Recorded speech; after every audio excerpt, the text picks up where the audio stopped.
सभी का India news देख रहे हैं आप। मैं हूं आपके साथ पराग गुप्ता। सबसे पहले बात करेंगे बड़ी खबर की। रूस यूक्रेन की लड़ाई में फंसे भारतीय छात्र, यूपी के करीब 3000 छात्र यूक्रेन में फंसे हुए हैं। छात्रों में डर का माहौल है और डर की वजह से अलग अलग फ्लैट्स में छात्र एकजुट हो गए हैं। ये बड़ी जानकारी आपको बता रहे हैं।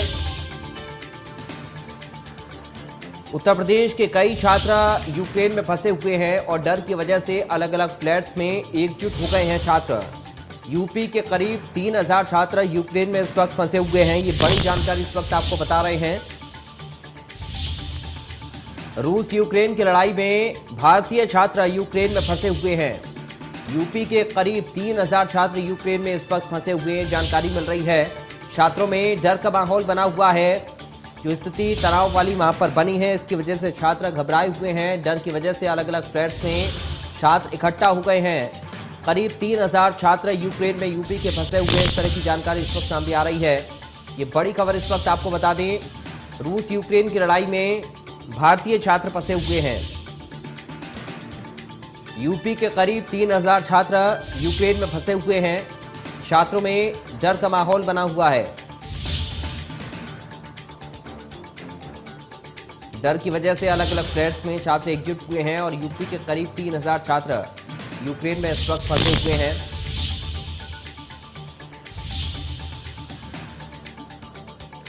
बड़ी जानकारी इस वक्त आपको बता रहे हैं। करीब 3000 ऐसे छात्र हैं उत्तर प्रदेश के जो कि यूक्रेन में फंसे हुए हैं और छात्रों में डर का माहौल बना हुआ है। तनाव की स्थिति को देखते हुए जो छात्र हैं वो एकजुट अपने फ्लैट पर हो गए हैं। उधर रूस और यूक्रेन के बीच जारी युद्ध से पूरी दुनिया में तनाव का माहौल है। रूस लगातार यूक्रेन पर अपनी शक्ति के जरिए कब्जा कर रहा है। ऐसे में बिगड़ते हालात से यूक्रेन में भारत के कुछ छात्र फंस गए हैं और इस वक्त यूक्रेन के हालात ठीक नहीं होने से भारतीय छात्रों में चिंता गहराती जा रही है, क्योंकि यूक्रेन सरकार ने सभी हवाई अड्डे ब्लॉक कर दिए हैं, जिससे भारतीय छात्रों को वेतन वापसी होने में दुश्वारी हो रही है। और इसी को लेकर कुछ छात्र लगातार वीडियो के जरिए भारत सरकार से मदद की अपील भी कर रहे हैं। मेरा नाम शान अली है और मैं बुलंदशहर का रहने वाला हूं और मैं 5th ईयर का स्टूडेंट हूं कीव मेडिकल यूनिवर्सिटी यूक्रेन।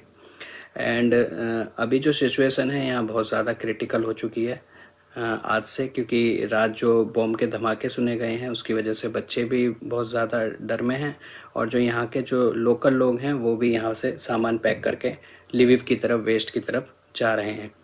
तो सुबह धमाके सुने गए जिसकी वजह से जो एयरपोर्ट थे वो सब ब्लॉक कर दिए गए हैं और जो एयर इंडिया की फ़्लाइट आनी थी आज वो भी कैंसिल कर दी गई है, जिसकी वजह से बच्चे बहुत ज़्यादा परेशान हैं।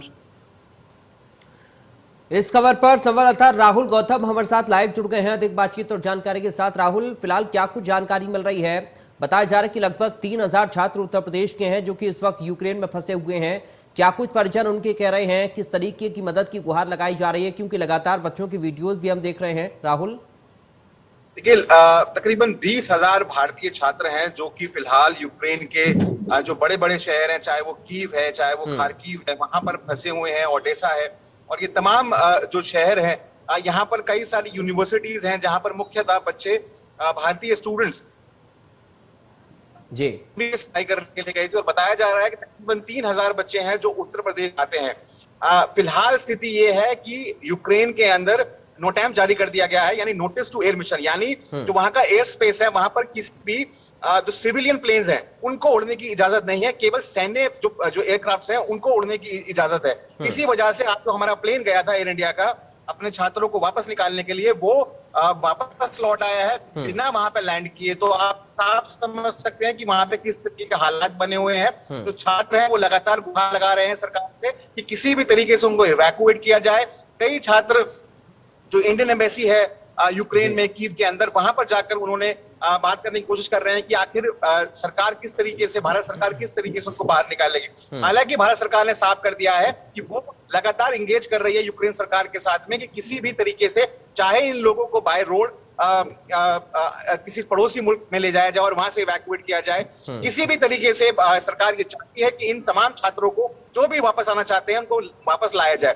एक बात आपको और समझनी होगी कि इस वक्त यूक्रेन में इतने भी बड़े शहर हैं, चाहे वो कीव, ओडेसा, खार्किव, यहाँ पर अब कियोस्क होने लगा है, बदहवासी छाने लगी है, क्योंकि ना सिर्फ यहाँ के जो एयर स्पेस है वहां पे लगातार रूसी विमान जो वो है वायलेट कर रहे हैं एयर स्पेस को, बल्कि जो फौजें हैं वो दाखिल हो रही है, जिसकी वजह से जो पब्लिक ट्रांसपोर्ट सिस्टम है, यानी जो बसेस हैं, मेट्रोज हैं, वो कोलैप्स कर रही हैं, टैक्सी नहीं मिल रही है बच्चों को। इसके अलावा जितनी भी खाने पीने की चीजें हैं, आप जानते हैं स्टूडेंट लाइफ में एक बजट होता है निश्चित, लेकिन ये तमाम चीजें अब महंगी होने लगी हैं, जिसकी वजह से छात्रों के लिए बेहद मुश्किल का समय वहां पर खड़ा हो गया है। वो लगातार सरकार के संपर्क में है, सरकार भी लगातार संपर्क में है एमबेसी के बच्चों के साथ में, और उनको लगातार आश्वासन दे रही है कि जैसे ही जो सिचुएशन है वो इंप्रूव होती है, वो लगातार लोगों को निकालना शुरू कर देगी।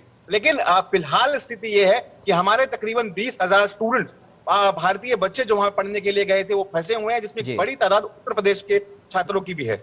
राहुल गौतम, आपका बहुत शुक्रिया तमाम जानकारी और इस पूरी बातचीत के लिए। और अब अपने दर्शकों को हम कुछ तस्वीरें दिखाते हैं। दरअसल अलग अलग तस्वीरें भी इससे जुड़ी सामने आ रही हैं। उन तस्वीरों के माध्यम से आप समझने की कोशिश करिए कि इस वक्त रूस और यूक्रेन के बीच में स्थिति क्या कुछ बनी हुई है।